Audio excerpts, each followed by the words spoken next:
I want to welcome Gerry Griffin, former director of NASA's Johnson Space Center and legendary flight controller and mission control. He was the lead flight director of Apollo 12, Apollo 15, and Apollo 17, and his team played a critical role in the safe return of the astronauts of Apollo 13. Gerry Griffin, it's an honor to have you with us, and thanks so much for joining. Thanks, glad to be here. Really appreciate it. It's an understatement to say that there's so much we can learn from your experiences on Apollo 13 and other missions. But I'd like to start this conversation at the beginning. Could you tell us about your love for space and how you got involved in space exploration? Yeah, I had graduated from college, Texas A&M, and with an aero degree, in aeronautical engineering, because there was no aerospace. It's 1956. And I had to go into the military. I had a commitment as a flying guy and went into the Air Force. And it was before the space business had really gotten started. And while I was in a fighter squadron, Sputnik flew. And I could tell almost from the beginning that I had this pull to get into the space business, because immediately the country responded with the Mercury project, and NASA was formed in '58. I was still in that same fighter squadron. And it took me a while to get there. I actually tried, had started Mercury when I could get out of the service. And I started about that time, but it took a while to make things work. So I actually joined in 1964. I really wanted to get to the manned, now called better human spaceflight environment. And it took me a while to get there. I joined NASA in 1964, and I got in right at the beginning of the Gemini program. Right at Mercury had ended, and I went straight into the control center, and I was there for the next 9.5 years, and it was the best. Particularly being a flight director, I was named a flight director in 1968 before we flew the first crewed flight after the fire. And I was able to be a flight director from 1968 till the end of the program. And so I got to play on all of those missions. And as you said, I was a lead flight director on 3 of them. It was the best job I've ever had in my life. Now, later I went on to do things at higher levels, but being a flight director in mission control was it. It was as close as I was going to get to be an astronaut. And I figured you couldn't get any better than that. So it was a thrill. It was an honor to serve. We were all a bunch of very young people. I joined, and I had served that time in the military. I'd been in the military 4 years. I was 29 when I joined. When I was named to be a flight director, I was 33, and I was one of the older guys in the room. We had guys in there 20 years old, in their 20s, and that was one of our great strengths, is the young, vibrant, let's get it done. It's never been done before, let's go do it.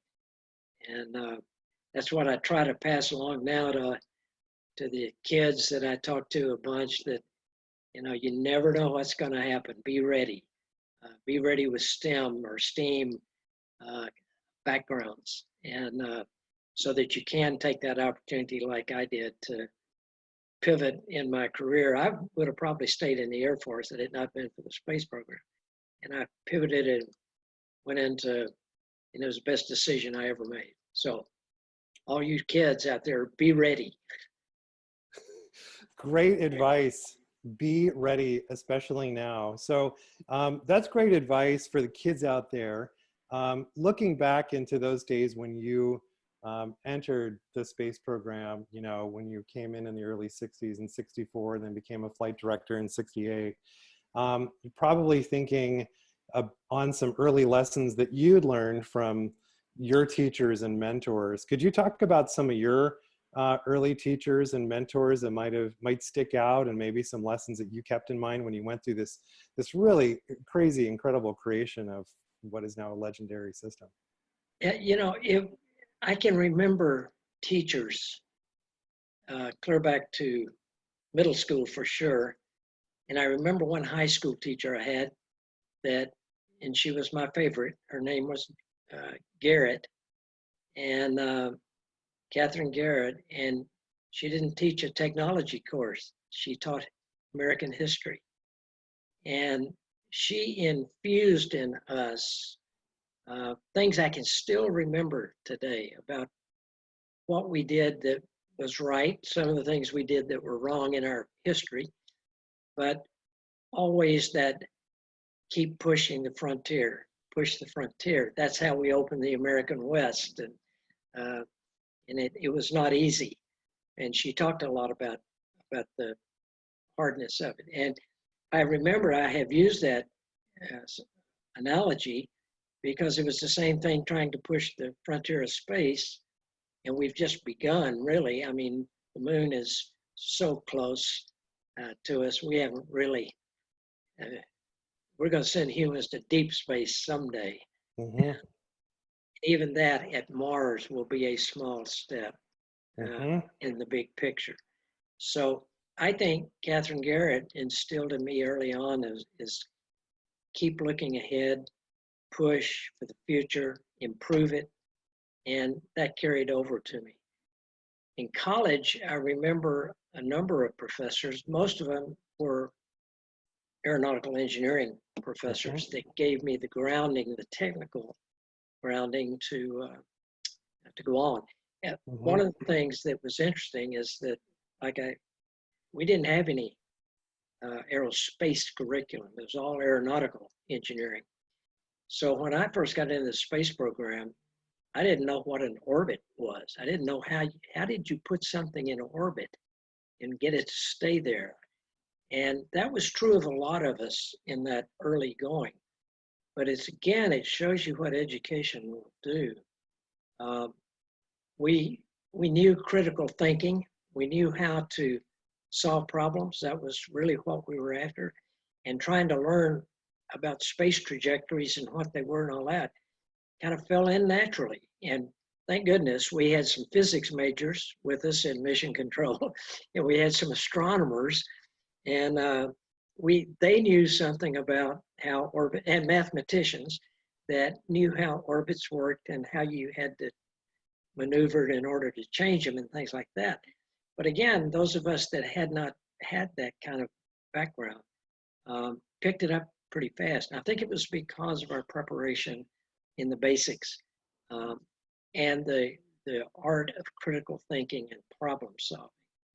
And that's what I like to see today with the kids when they have a chance to, and younger people all the way from elementary school through college, when given a challenge and say, what can you do to solve it?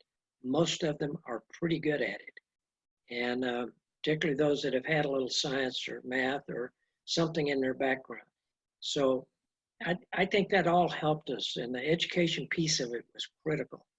But it's funny, we didn't get educated to go into space. We got educated to think, and to think in critical terms of analysis and so forth. So I'm glad I had that grounding, because it would have been impossible without it. It's a fascinating point to think of, not knowing how to go to space, but knowing how to think and how to problem solve and think critically, all the way from those early years with the be ready note. It was Mrs. Garrett, is that right? Yes. That shared that with you? Okay. So thinking of that through line with the be ready and preparing to think critically and solve problems, and I want to get into leadership lessons in a second. How do you know what problems to even prepare for? Do you have to invent potential problems in that situation, in that room, and then think of how to solve those? How do you even know what's going to happen? Well, I think in terms of when you first get into this business, the business of space, I think it's more, you don't know what problems you're going to face, and you kind of have to just be prepared for anything. Now, once and this was the strength of the Apollo program. And when I say Apollo, I include Mercury and Gemini in there because they were just pieces leading up. The whole thing was really trying to get a man on the moon as Kennedy laid out the goal. And all of that was kind of in that same package. Once we had a mission and we knew what we were going to try to do, then the problems become more definable. And one of the strengths of the Apollo program was the simulation, the training that we went through, repetitive. And I'm always amazed at how incredibly efficient the technology, the simulation technology was for the mid 60s when we started. Very high fidelity simulations. And it took a lot of work and it was very arduous to set it up and all that. But we would run days of simulation. We would run days that were nothing other than launches. And the simulation guys could put faults in that we weren't expecting, but of course we had thought about. And they would check us to see how we handled it. And we would just do that repetitive over and over and over till it became kind of like clockwork. And it became a little bit of a game almost with the simulation guys because they could be diabolical. They could sneak up on you, throw you something in an era that, and it looked just like a flight to us. We would be in mission control. There would be, the astronauts would be in a simulator. We were separated in two separate buildings, but we were connected with data, and it looked just like a real flight to us in the control center. And so it got to be a game where they would see if they could catch us, and sometimes they did. But it was a great learning experience, and that training, that repetitive training over and over, we would take maybe in a week. I bet we would run a lunar landing simulation. We could run 20 of them in a week. After every one, we debriefed with the crew, with every person in mission control on the same comm loop. We would debrief what we did right, what we saw, and then simulation guys would step in and say, okay, you did that one okay, but you missed this. And you could have done that way and it would have been a lot easier. So anyway, that training was absolutely invaluable. And they're still doing it today. They're doing it in the International Space Station. They did it all through shuttle. And it's one of the keys. So I think anybody interested in getting into space should be ready to, sometimes you have to stand out on the end of the diving board all by yourself and make a decision. There's nobody to help you. And that is the kind of people that do well in the space business. They're not afraid. They don't want to make a mistake, but they're not afraid, particularly in the training phase. Do what they think is right and then see if it is and test it. And so I think it all goes back to what we kind of started with on the critical thinking and problem solving. And that's the challenge. It was fun. I can tell you every minute I spent in the control center, even when we had problems, and you get nervous and, try to figure it out, like lightning hit us on Apollo 12 and I was in the flight director seat. But even when it was all over, you say, boy, we did it. We handled it, got it okay. And we didn't do that every time, but it was absolutely enjoyable. Well, thanks for bringing that up. I was going to ask you about the lightning strike with Apollo 12, which is certainly such a direct metaphor, for business leaders and people working in any company, the metaphorical lightning strikes that you weren't expecting, and what do you do? When that happens, when you're launching Apollo 12 and lightning strikes, what goes through your head and what happens in the room, and how did you ultimately solve that problem? Well, the lightning strike on 12 was a really big issue. I thought we might have to abort. And this is interesting because my first thought was, we didn't know what it was. We didn't know it was a lightning strike. We just lost all the data And Pete Conrad, the commander, started reading off caution and warning signals that he had on a display. And it was clear that the electrical system had been pretty well compromised. And my first thought was, uh-oh, we may have, this could be serious. But we had a plot, and this is again came back to that training, the simulation. We had a plot on the big board that sit down in the front of the room of the ascent trajectory. You can think of it that way. And first thing I looked at is all the engines were still burning, and we were right on the trajectory. So my first thought, don't do anything too fast. You got time here. Yeah, let's see what we got. And I asked the fellow that handled it's called Ecom, but he handled the electrical system. What do you see? And of course, he didn't see much of anything. But John Aaron, physics major from a small school in Oklahoma, I think he was 23 or 24, he said, tell him that SCE to aux, which has become kind of famous now. SCE to auxiliary, signal conditioning equipment to auxiliary. That's what the switch actually handled. After we finally figured out what that switch was, which I had never heard of because we never had used it in a simulation, they went to the auxiliary position and we got the data back, and we could see that the fuel cells that provided power to the systems had been knocked offline by been like a relay getting tripped, or your circuit breaker in your house, and a lightning strike had blown or popped and had to be reset. And as soon as they reset it, we were back in business. So a lot of problems that happen in space are much slower than that. They creep up on you a little bit. Oxygen tank explosion on 13 was very rapid and had to be dealt with in a hurry. But we didn't have too many of those sudden things like that. But we had a lot of things that every flight had problems, issues that we had to deal with. And some we could handle pretty easily, and others we would wrestle with almost the entire flight. But they were more nagging and caused us to do things a little differently than we'd like to do. But 12 and the 13, I can remember Apollo 14, I was on duty when we were going to land on the moon, and we had the solder ball that shorted a switch, the abort switch. So we couldn't land with that switch shorted. And we finally figured out what to do to solve it, but it took us an extra rev or two. And we finally got it solved and got them down on the ground, and everything worked just fine. But those kind of problems are why we were there, why mission control was there, why the astronauts were trained as well as they were. My good friend Fred Hayes on Apollo 13 just did a fantastic job of analyzing the lunar module systems on the way home.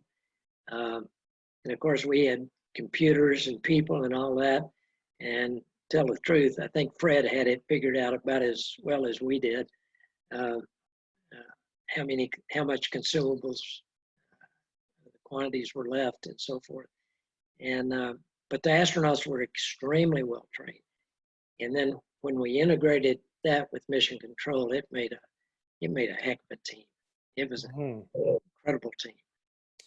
Well, so much of what you're sharing, and these are amazing stories, and thank you so much for sharing. There's a thread around be ready, focusing on the team, an immense amount of preparation and critical thinking.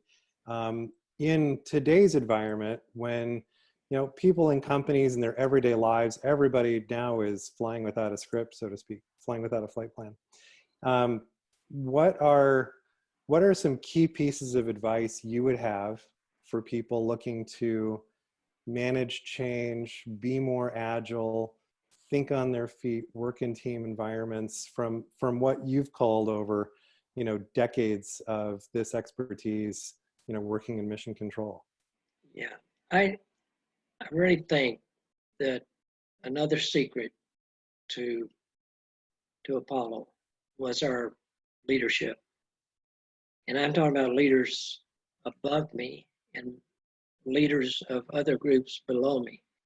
Let me explain what I mean by that. And I think it makes a difference when you get into off-normal situations like we're in now. Leadership, we trusted up and down the line. The people above us in Washington and the program office people trusted mission control, trusted the astronaut. We trusted the guys below us, like SCE docs. I didn't question that. I knew John Aaron, and I trusted him when he said it, let's do it. And that trust went up and down the line. And we defined levels of responsibility at each level, and we didn't cross them very much. In fact, if anything in Apollo, we tended to shove decisions down to the most capable people that had to make that decision. There's a tendency as organizations grow older, and we're seeing it in this country now, for decisions, particularly when things don't go quite right, pull them up to higher levels, as if a higher level had more capability to determine the right course of action. In Apollo, we went the other way. We left it, if we had a subsystem manager, say on the batteries, subsystem, just the battery, we wanted that person to make the key input, not somebody that knew something about a battery that lived inside the Beltway in Washington. And we kept those levels pretty well determined, and without a bunch of crossing across. Before I left NASA, I could sense that decisions were being pulled up to a higher level than they were early on. And I think it's a natural tendency. Corporations do it as they get older. Somebody says, oh, that's such an important decision. We better pull that one up to headquarters. And it doesn't get any better. I mean, the decisions don't get any better, but you've taken the person that really knows the business out of the loop. If you fast forward now to 2020, and we've got this rather unique situation going on in our country and around the world with the pandemic, I think it's really important. You got to have strong leadership that knows what they can do, and then put the responsibility for those that below them know what they can do, and let them do it, and let them do it, and let them do it, and let them do it. And I think it's a mistake to try to pull too many of those tougher decisions up the ladder. And of course, in a political environment, that always becomes, I'm not arguing politics here, I'm just saying, in a country where you have strong political differences, the politicians always, no matter which side, always want to say, well, we did it, or I did it, or the White House did it, or the Congress did it, or something. And in Apollo, we didn't care. We just wanted the right decision. We didn't care who made it. And I think that's important, an important thing to remember. Let me give you one quick story. I don't know whether you have time to work this in, but let me give you one quick story. Apollo 13. We had decided that they were on the way to the moon. Oxygen tank exploded. They were about 40 or 50,000 miles still headed for the moon. So after some initial kind of getting things stabilized, it became fairly clear that we were not going to land. We weren't going to go in an orbit around the moon. We were going to go around it and come around and head back to Earth. There were several options that we had to do that, and several different ways to do it. And Glenn Lunny's team, the black team, and my team, the gold team, were the two teams that did most of the taking about a day, did most of the analysis, and then we came up with these options that we could do. It came time to make a decision, and Glenn and I were told to go up. We had a meeting room.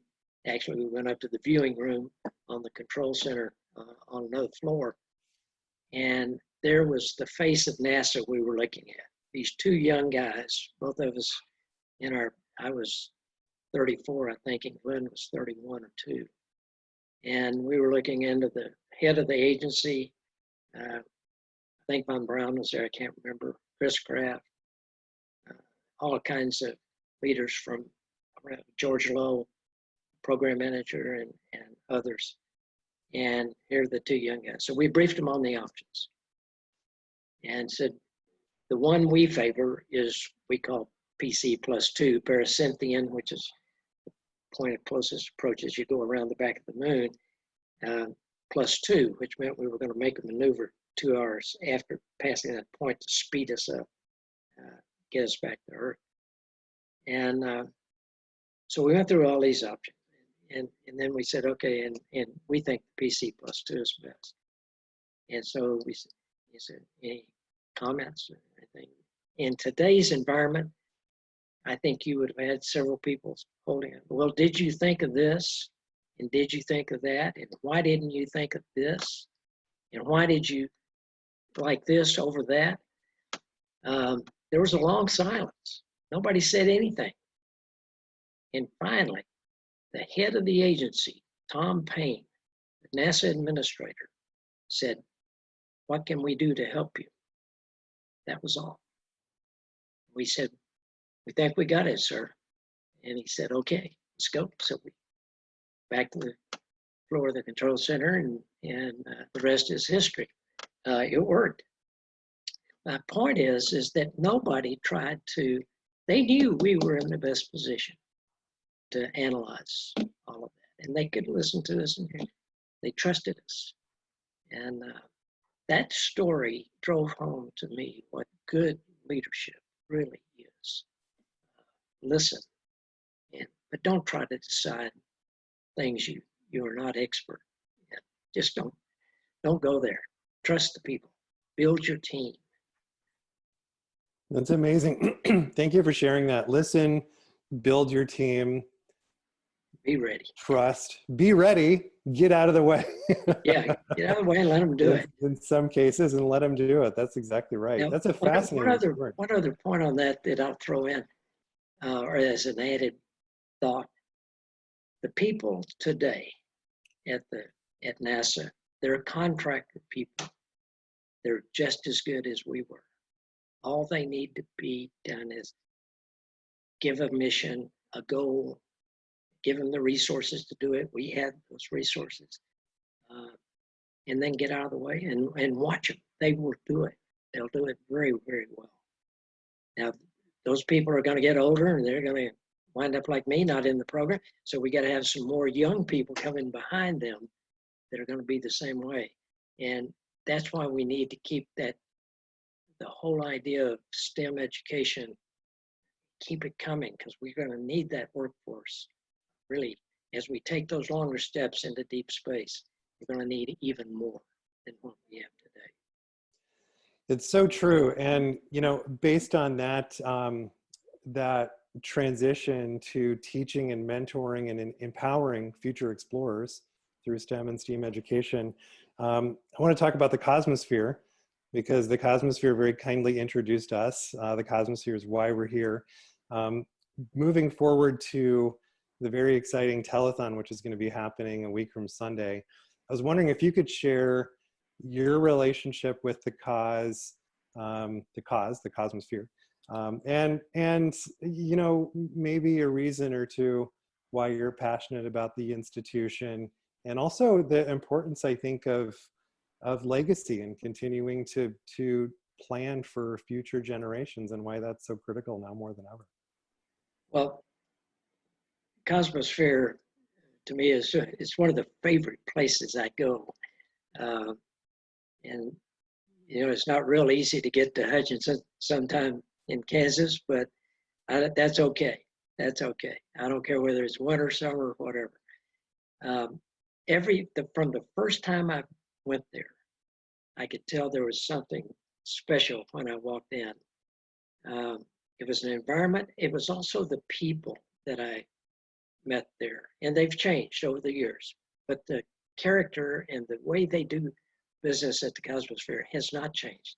It's very friendly, open, and Midwestern, if you will. And every time I walk in there, I feel kind of like I'm back home, almost like being in the control center. Uh, it it's comfortable and it feels right. Besides, every time I walk into the hall there, and particularly walk through the whole history passage and all of that, going all the way back to when, not all the way back, very little before I got there. Most of it was in my lifetime. And so every time I walk back in there, and then I wind up at the command module on 13, I feel like, golly, what a life and what an experience. And to relive it the way it's been done there is excellent. And then I get out and see airplanes and SR-71s and all of that. It just all comes together, and talk with the people. The other thing a lot of people probably don't know is the terrific capability you have to restore space artifacts there. Particularly, very important to the restoration of mission control in Houston, because all of those consoles were reworked at the Cosmosphere. Turned out beautifully. I mean, they matched everything just like it was. When I walked into the restored mission control the first time in Houston, I walked in and it felt just like nothing's changed. It's like it was when we walked out of there on Apollo 17 that day. Gene Kranz told me that when he walked in, first thing he did, and he said he hardly thought about it. He took off his coat and hung it up on the coat rack that they had there where we always hung our jackets, the sports coat. And he said he hung it up for you and really thought about it. And so that tells you what restoration can do, and particularly from a historical standpoint and a teaching standpoint. And the Cosmosphere does that better than anybody. I think they can do that in a way that is very, very, very unique. And then I'll finally come back to where I mentioned earlier, the people. The people at the Cosmosphere are dedicated. You can tell, I've been to places all over the world, really, and all over the US extensively, but even overseas. There's something about that feeling that you get that the people are really interested in. You see all the kids coming in, and there's something that is different. And I love it. I love that atmosphere. And so every time the Cosmosphere calls, I respond. I just can't say no. And I've not figured it out yet. Well, thank you so much for sharing that. It's such a great description of the Cosmosphere, that when you go there, you really do feel like you're walking into your own home. And Yeah. it does feel, it's so friendly. It's obviously in the middle of the Midwest, but having gone there as a camper and then working there in summers as a counselor, you just never want to leave. You just want to kind of keep hanging out there. Yeah. And then the more you go into a wormhole about this subject or that subject and meet other people who are curious and experts in these categories, it's just so much fun. And you just keep learning more. Yeah. And it's, it is off the beaten track. I like that. I like that. Not in the middle of a big city that you got to contend with.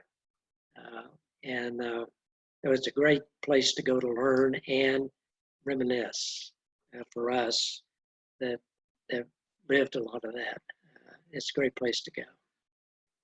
I couldn't agree more. And looking into one more question as we kind of conclude our time together. This is it's such an honor to get to chat with you, Gerry. Yeah.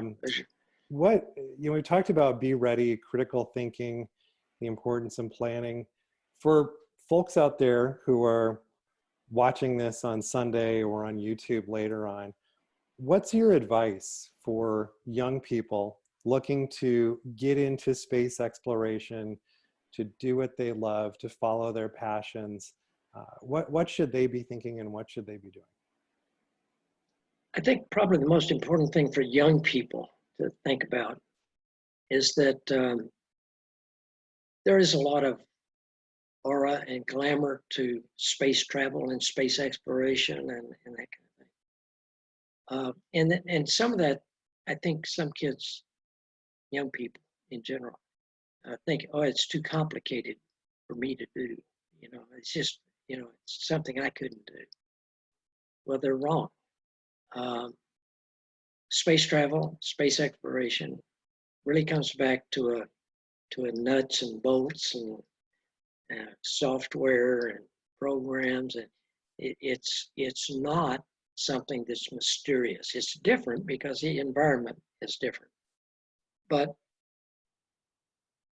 nobody should be afraid to, if they even have an inkling that they think they've got an interest in space, they ought to go for it. And if it turns out that it's not your cup of tea, you can always pivot to science or pure science or something over here. Go do something in the weather business or go open a drugstore. I mean, it's not. I think one of the things that kids sometimes try to do, and it was probably more true in my generation than it is now, is they were trying to decide what they were going to do in their final career too early. And I know I didn't wind up where I thought. Of course, there wasn't even a space program when I got out of college. So stay flexible. And the other thing is one thing and some people will disagree with me on this, but one of the things I learned is if you get an opportunity to do something and it's a little different, maybe in the same field like I did, move. Be willing to move. At the end of Apollo, I was getting ready to do shuttle or Skylab, actually. As I was getting ready, I was going to be a flight director for Skylab. And I got a call that they wanted me to come to Washington, long story short, but to run legislative affairs for the agency. And what? I'm an aero engineer. I know, I'm in a control center. But George Lowe and Jim Fletcher and even Chris Kraft felt like they needed somebody in Washington running the legislative affairs side of the House that understood something about the technology that could explain it to the Congress, because we were trying to get the shuttle. Well, I thought, here I am. I was by that time 38 years old. And should I do that? Step out of line here. And I said, yeah, that's what I'm going to do. So I went to Washington for 4 years and saw how the sausage was made. And it was the education of Gerry Griffin. Well, doing that, eventually it set me up to go do other things with NASA at other centers first. And then I came back to Johnson to be the director when Kraft decided to retire. And had I not taken that step, I probably wouldn't have wound up being the director of the Johnson Space Center. It broke me out of the pack, kind of made me different. And I knew the Congress, and I knew these other senators. And so advice to the young people, don't be too rigid. Be ready to move if the call comes and you feel like it's something that you might do and could do it well. I don't know anything about it, but I bet I can do it. That was kind of the way I approached legislative affairs, and it worked. Thank you so much for that. Gerry Griffin, one of the true legends of space exploration. Thank you so much for joining us. Thank you. Take care. Yeah, likewise.